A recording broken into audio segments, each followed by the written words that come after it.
राजस्थान में चुनावी बिगुल बज चुका है। भारतीय जनता पार्टी और कांग्रेस ने अपनी चुनावी रणनीति को तैयार कर लिया है और जनता भी अपने नेता को कसौटी पर आंकने में उतर चुकी है। और इस बीच जी राजस्थान की टीम निकली है नेताजी का एग्जिट पोल जानने। उनकी विधानसभा क्षेत्र के विधायक ने और सरकार ने उनकी उम्मीदों पर किस तरह से काम किया और कितना खरा उतर पाई। और एग्जिट पोल को जानने के लिए हम पहुंचे हैं उदयपुर की खेरवाड़ा विधानसभा क्षेत्र में। खेरवाड़ा विधानसभा क्षेत्र की बात करें तो यहाँ के वर्तमान विधायक छठी बार चुनावी जीत दर्ज कर विधानसभा पहुंचे थे। खेरवाड़ा उदयपुर जिले की उन 2 सीटों में से है जहां से कांग्रेस ने जीत दर्ज की थी और ऐसे में जनता की उम्मीदें अपने विधायक से ज़्यादा थी। वर्तमान विधायक डॉक्टर दयाराम परमार अपने मतदाताओं की उम्मीदों पर कितना खरा उतर पाए हैं ये जानेंगे यहीं के मतदाता से। और आने वाले चुनाव में मतदाता क्या सोचता है इसकी भी नज़्म टटोलने का हम प्रयास करेंगे। तो देखते हैं क्या सोचता है खेरवाड़ा का मतदाता।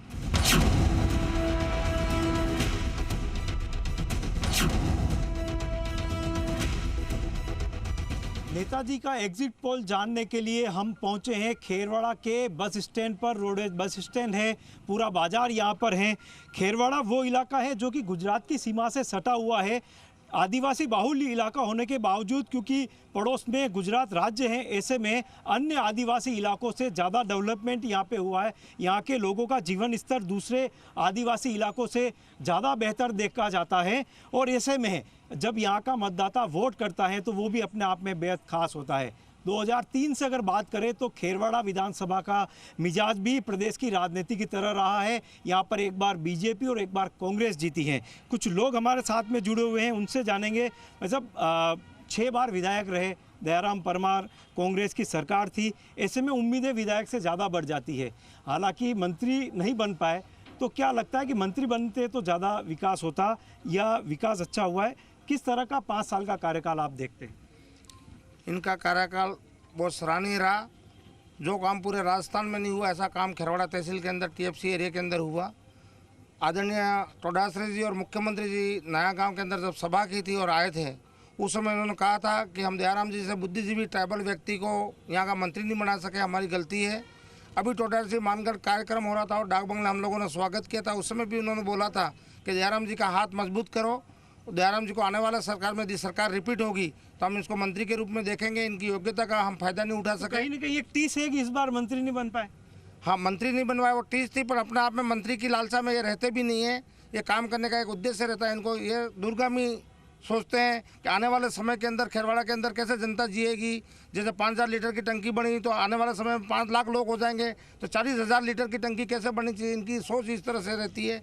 जैसे केंद्रीय बिंदु बनाया खेरवाड़ा के अंदर, 4 हाईवे का संगम हुआ, 4 एसडीएम कार्यालय खुलवाए, एडीएम अतिरिक्त पुलिस अधीक्षक को यहाँ बिठाया।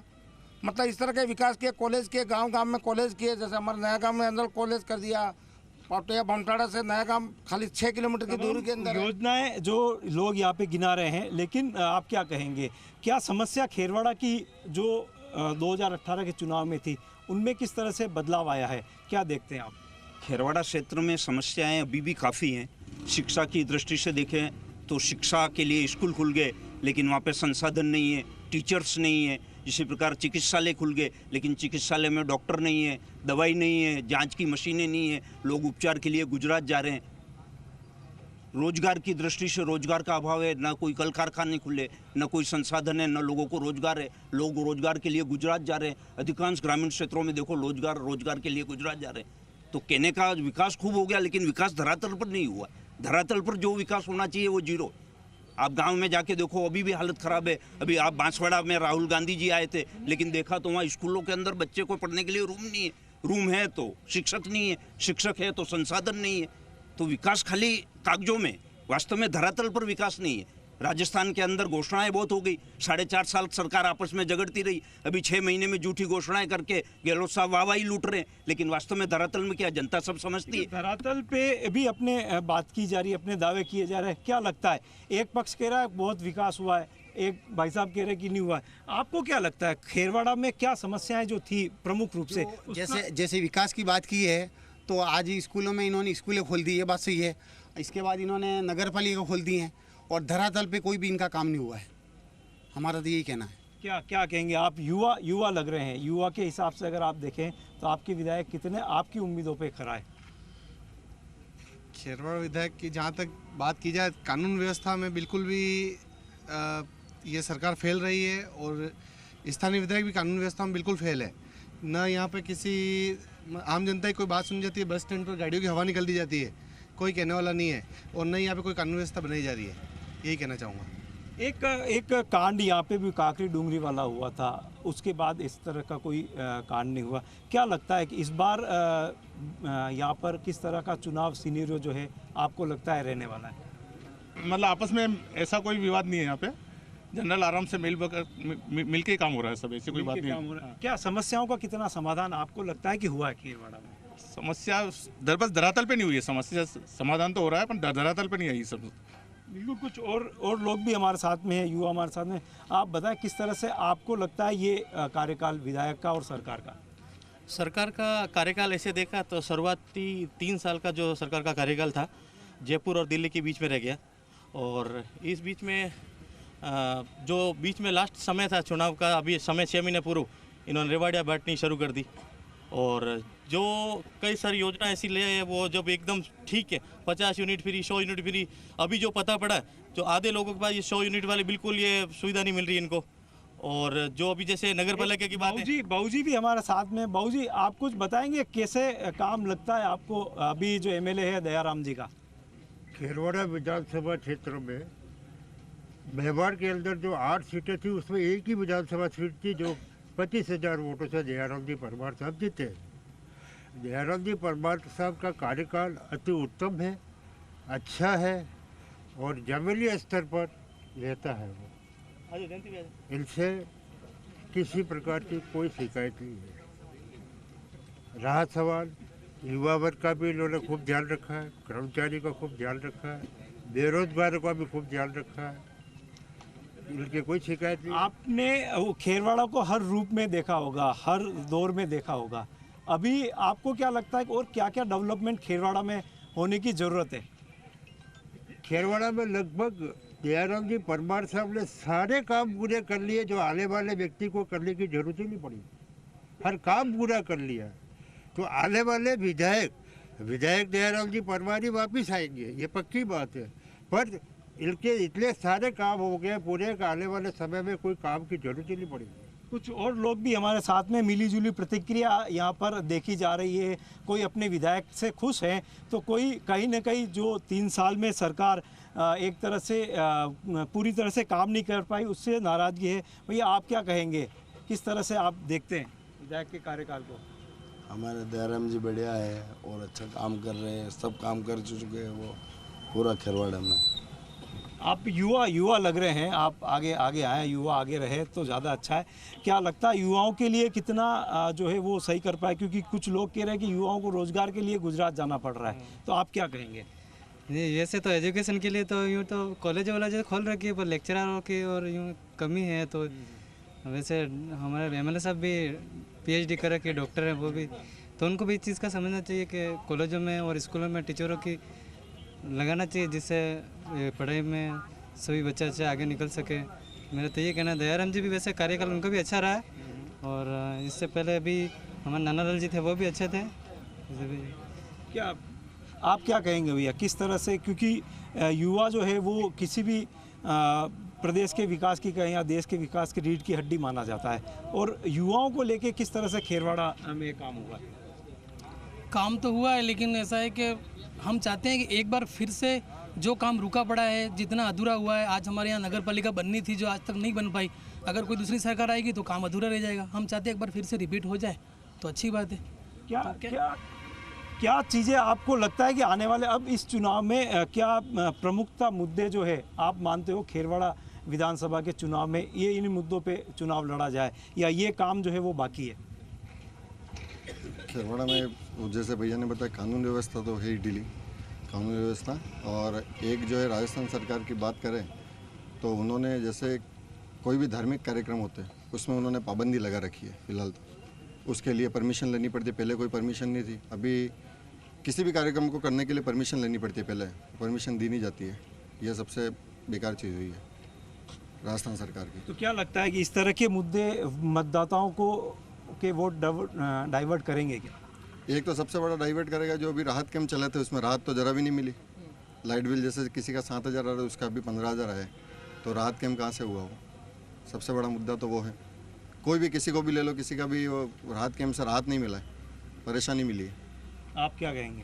जहाँ तक कि कानून व्यवस्था की बात कर रहे हैं, कानून व्यवस्था के लिए मैं कहना चाहता हूँ कि हमारे यहाँ पे एडिशनल ऑफिस एसपी ऑफिस की स्थापना हुई, नए थाने खुले, नई चौकियाँ खुली।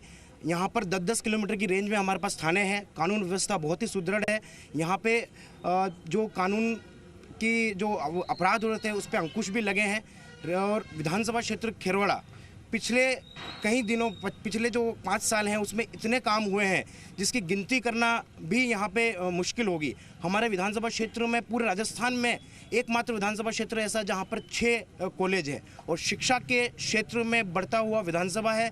यहाँ का जो आदिवासी युवा है, जिन्हें पढ़ने के लिए उदयपुर जाना पड़ता था, प्राइवेट यूनिवर्सिटीज़ में एडमिशन लेने पड़ते थे, आज यहीं पे वो बच्चा पढ़ता है और उसका ग्रेजुएशन, पोस्ट ग्रेजुएशन वो यहीं पे होती है। बिल्कुल, तो यहाँ पर मिलीजुली प्रतिक्रिया मिल रही है। कोई अपने विधायक के काम से खुश है, तो कुछ लोगों का ये मानना है कि धरातल पे विकास खेरवाड़ा में नहीं पहुँच पाया है। अभी हम और कुछ लोगों की नब्ज टटोलेंगे, खेरवाड़ा कस्बे की महिलाओं से बात करेंगे, क्योंकि वो आधी आबादी है और विधायक को और सरकार को चुनने में अपनी महत्वपूर्ण भूमिका निभाती है।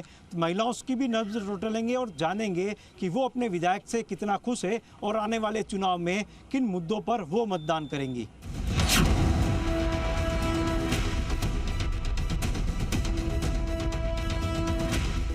नेताजी के एग्जिट पोल की हम बात कर रहे हैं और मैं आया हूं खेरवाड़ा की मंडी में, जहां पर फल फ्रूट और सब्जियां मिलती है। या आने वाले लोग जो है वो पूरी तरह से तोल मोल के फल खरीदते हैं, सब्जियां खरीदते हैं और ताज़ी सब्जियां अगर ले जाते हैं ताकि उनका स्वास्थ्य ठीक रहे। लेकिन जब उन्होंने वोट दिया होगा तो अपने नेता को भी तोला होगा, अपनी आकांक्षाओं की कसौटी पे पूरा उन्होंने कसा होगा। हम बात करते हैं जो लोग यहाँ पर फल लेने आए हैं। गुड़िया, आप यहाँ पे आई हैं सब्जी लेने, अगर चुनाव आ रहे हैं उसकी करें तो क्या लगता है कितने उम्मीदों पर खरा उतरे हैं आपके विधायक आपकी उम्मीदों पर, और क्या आप कहेंगे? मैं एक नेशनल प्लेयर हूँ, मैं आर्चरी गेम से हूँ। मैं इसी साल मत देने के काबिल हुई हूँ। मेरा ये मानना है कि सरकार ये खेरवाड़ा क्षेत्र में स्पोर्ट्स के ऊपर काम करे, खेलों के ऊपर काम करे, ज़मीनी तौर पर अपनी पार्टी और सरकार को साइड में रखकर हमारे खेरवाड़ा में खेलों के विकास के लिए कार्य करें। हमारा खेरवाड़ा बहुत सारे अंतर्राष्ट्रीय खिलाड़ी दिए हैं, लिम्बाराम जी सर जैसे, धुलचंद जी सर जैसे। मैं चाहती हूँ कि जिसकी भी सरकार आए, कांग्रेस या बीजेपी, वो खेलों पर काम करे और हमारे खेरवाड़ा में एक स्पोर्ट्स एकेडमी बने। किस तरह की काम जो है स्पोर्ट्स को लेके यहाँ पे होने चाहिए? आदिवासी बच्चों में काफ़ी प्रतिभाएं होती है। आदिवासी इलाकों में आप नाम भी सुना है, वो तमाम आदिवासी प्लेयर थे। क्या कमी आपको लगती है कि ये कमी दूर होनी चाहिए? यहाँ पर खेलों को लेके जागरूकता, यहाँ पे लोगों को पता ही नहीं है कि खेल क्या है। स्पोर्ट्स एकेडमीज खुलेंगी तो यहाँ बाहर से कोचेज़ आएंगे, हमारे यहाँ के कोचेज़ जो इंटरनेशनल खेले हुए वो यहाँ पर आके ट्रेनिंग देंगे, तो इससे लोगों की जागरूकता बढ़ेगी, वो भी खेलों में भाग लेंगे। और खेलों से आजकल तो डायरेक्ट गवर्नमेंट जॉब मिल रही है, अलग से स्पोर्ट्स कोटा होता है खेलों का। तो देखिए, तमाम उम्मीदें लोगों को होती है और खिलाड़ी से अभी हमने बात की थी, कुछ और लोग भी यहाँ पे हैं जो फल फ्रूट बेच रहे हैं, उनसे बात करेंगे। भाई जी, आपके पास तो सब तरह लोग बाग आवे, हाँ, कई सब खुश है सरकार हो दयाराम जी थी, या कहीं न कहीं थोड़ी कमी पेशी बतावे, कहीं बता देगी ये बात? देवराम जी बढ़िया है, हमारे बढ़िया है। हाँ। जो सब्जी लेवा आवे आपके पास, फ्रूट लेवा आवे, वे कई केवे? वह भी आवे न फल फ्रूट लेवा। अच्छा, हाँ, कई केवे? ओके। सरकार रो कोई योजना रो कोई लाभ मिलियो? योजना राशन मिले हमें। अच्छा, हाँ, ये तो खूब मिले। भैया, आप क्या कहेंगे? देखिए, आदिवासी इलाका है, आप बताएं क्या कहेंगे? सर, ऐसा है, इन 5 साल में इस कांग्रेस सरकार ने, इस एमएलए ने जितना काम किया है इस खेरवाड़ा क्षेत्र में पिछले 70 साल में नहीं हुआ। जहाँ तक मेरी उम्र मैंने देखा, जब से पैदा हुआ जब पिछले 70 साल में इतना काम नहीं इतना खेरवाड़ा में अभी हुआ है। एडिशनल एसपी कार्यालय खोल दिया, नगर पालिका बना दी, बहुत अच्छा हॉस्पिटल अच्छा बना दिया। सिर्फ एक चीज़ रह गई है कि सलूमबर हमारा अलग जिला बन गया, उप जिला चिकित्सालय सलूमबर था, उप जिला चिकित्सालय अब खेरवाड़ा घोषित हो जाए, ये एक तमन्ना रह गई है। बाकी लगभग जिला नहीं बना, उसकी थोड़ी टीस है क्या? बिल्कुल है सर, ये तो है, ये तो रहेगी खेरवाड़ा, क्योंकि आज़ादी के पहले से जिला था। अच्छा, अब जिला सलूमबर अलग कर दिया, उदयपुर अलग है, खेरवाड़ा जिला हो जाता तो अच्छा था। मांग तो इतनी नहीं उठी, मांग नहीं पड़ा, आबादी के हिसाब से, क्षेत्र के हिसाब से काफ़ी लंबा क्षेत्र है, तो जिला होता तो बहुत अच्छा रहता सर। तो ज़्यादा और खुश है। देखिए कहीं ना कहीं छोटी सी टीस यहाँ पर नज़र आ रही है लोगों में। भैया आप क्या कहोगे? यहाँ पे एक खिलाड़ी से हमने बात की, उन्होंने कहा स्पोर्ट्स को लेके काम होने चाहिए। आपको क्या लगता है कि युवाओं को लेके क्या खेरवाड़ा में डेवलपमेंट और होना चाहिए? डेवलपमेंट के बारे में बताऊँ तो मैं अभी तो खेल वेल सब अच्छा चल रहा है इसमें अभी, और क्या कहोगे, क्या होना चाहिए? कितनी उम्र कितनी है? मेरे साथ 17। तो मतलब इस बार वोट नहीं दे पाओगे? बिल्कुल सर। तो लेकिन फिर भी आप ये बताओ कि किस तरह के नेता जो है उसको चुन के जाना चाहिए? बिल्कुल सर, जो उस पद के लायक हो उसको ही चुनना ज़रूरी है। हमारे देश में यही कंडीशन है और कंडीशन को सुधारना ही बहुत ज़रूरी है। Thank you sir. बिल्कुल, देखिए ये मतदाता नहीं है, बावजूद उसके कह रहे कि नेता अच्छा चुनना चाहिए ताकि अपने कस्बे की स्थिति सुधरे, देश की स्थिति सुधरे। अभी और कुछ लोगों से हम बात करेंगे और जानेंगे कि वो किन मुद्दों पे आगामी चुनाव में वोट करेंगे और वर्तमान विधायक उनकी उम्मीदों पर कितना खरा उतरे हैं। कुछ और युवा हमारे साथ में जुड़े हैं, उनसे जानेंगे कि वो क्या सोचते हैं अपने कस्बे के बारे में और किस तरह की समस्याएं यहाँ पे युवाओं से संबंधित है। क्या कहेंगे भैया, किस तरह की समस्याएं आपके यहाँ पर है और क्या लगता है कि इन 5 सालों में उन समस्याओं पे कितना काम हुआ है? सर, यहाँ पर सबसे बड़ी समस्या तो पार्किंग को लेकर सबसे बड़ी समस्या है, क्योंकि आए दिन हर कोई अपना वाहन सुरक्षित खड़ी करने के चक्कर में आता है। और ये है एक रोडवेज बस स्टैंड है, बस स्टैंड में आप पीछे देख रहे होंगे काफ़ी सारे हर कोई आता है बस स्टैंड में, रोडवेज बस वालों को सब दादागिरी करके उनको बाहर पीछे ले लेते हैं। और बस स्टैंड परिसर में इस प्रकार से सब प्राइवेट गाड़ी करके कोई बाहर जा रहे कहीं जा रहे, दिन भर और आम पब्लिक परेशान होती है। और किस तरह की समस्या? और सबसे बड़ी समस्या एक एक्सीडेंट, यहाँ आए दिन रानी रोड जो कट है यहाँ पर आए दिन हादसे होते हैं। अभी थोड़े दिन पहले ही एक आदमी की मृत्यु हो चुकी थी एक्सीडेंट से, इससे पहले भी कई मृत्यु हो चुकी है। और यहाँ सबसे बड़ी समस्या एलिवेटेड ब्रिज की मांग हुई थी, जो अभी तक हर बार बस आश्वासन दे रहे हैं बस चंद समय में शुरू हो जाएगा, चंद समय में शुरू हो जाएगा, पर अभी तक इसकी कोई सुनवाई नहीं हो रही। हम सबसे बड़ी चीज़ कि ब्रिज तो बनना चाहिए एलिवेटेड, इसकी एलिवेटेड ब्रिज बने। और रोडवेज बस स्टैंड पे पार्किंग की समस्या यहाँ पे बता रहे हैं, आप क्या कहेंगे भैया? सर, हमारे भी यही है कि ब्रिज बनना चाहिए। हर रोज़ एक्सीडेंट होते रहते हैं आए दिन, और डेथें होती रहती है। और एक जन समस्या ये है कि जो खाद्य सुरक्षा में नाम जोड़े जाते हैं वो साइड हमेशा परमानेंटली बंद करते हैं। बेचारे लोगों को गेहूँ नहीं मिलते हैं, बहुत लोग वंचित रहते हैं। जिनके नाम जुड़ा है उनके जुड़ गया, जिनके बाकी उनके बाकी है। तो सरकार से यही निवेदन है कि आप खाद्य सुरक्षा वाला चालू करें। कहाँ पे कमी आपको लगती है कि कौन इसके बीच में? सर, ग्रामीण इलाके में खाद्य सुरक्षा बहुत लोगों को नहीं मिलता है। मतलब 50 घरों को मिल रहा है, इसमें 10 वंचित रहते ही रहते हैं। हर घर में समस्या है ये। यूँ खाद्य सुरक्षा से लेके यहाँ पे नाम नहीं जुड़े, वो बात सामने आ रही है। आप क्या कहेंगे भैया, किस तरह की? सर, मैं तो कुछ नहीं बोलूँगा, मैं तो ये ब्रिज वाला ही बोलना चाहता हूँ। जो आए दिन एक्सीडेंट होता है और काफ़ी मतलब आए दिन रोज़ होता है, एक्सीडेंट होता है, मृत्यु हो जा रही है। ब्रिज का ही प्रॉब्लम, बस बाकी कोई प्रॉब्लम नहीं है। तो मतलब इस बार चुनावी मुद्दा बनेगा ब्रिज यहाँ पे? हाँ, बनना चाहिए सर, बनना चाहिए। हाँ, जो ब्रिज बनाएगा उस नेता के साथ में। बिल्कुल सर।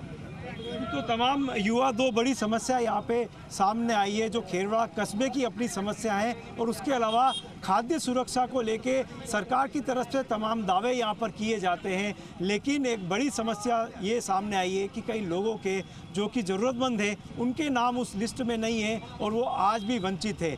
अब देखना दिलचस्प होगा कि आने वाले समय में चुनाव होने वाले हैं, सरकार के अपने दावे होंगे और विपक्ष के अपने हमले होंगे। इस बीच में खेरवाड़ा विधानसभा का वोटर किस तरफ करवट बदलता है और किस नेता को विधानसभा में भेजता है, ये तो भविष्य के गर्भ में है। लेकिन कहा जा सकता है कि खेरवाड़ा में जहाँ लोगों से हमने बात की है वहाँ पे मिलीजुली प्रतिक्रिया सामने आई है। कोई अपने विधायक से खुश दिखा तो किसी ने कहा कि विकास तो हुआ है लेकिन धरातल पे पूरी तरह से नहीं उतर पाया है। सहयोगी संजय सोनी के साथ अविनाश जगनावत, जी मीडिया, खेरवाड़ा, उदयपुर।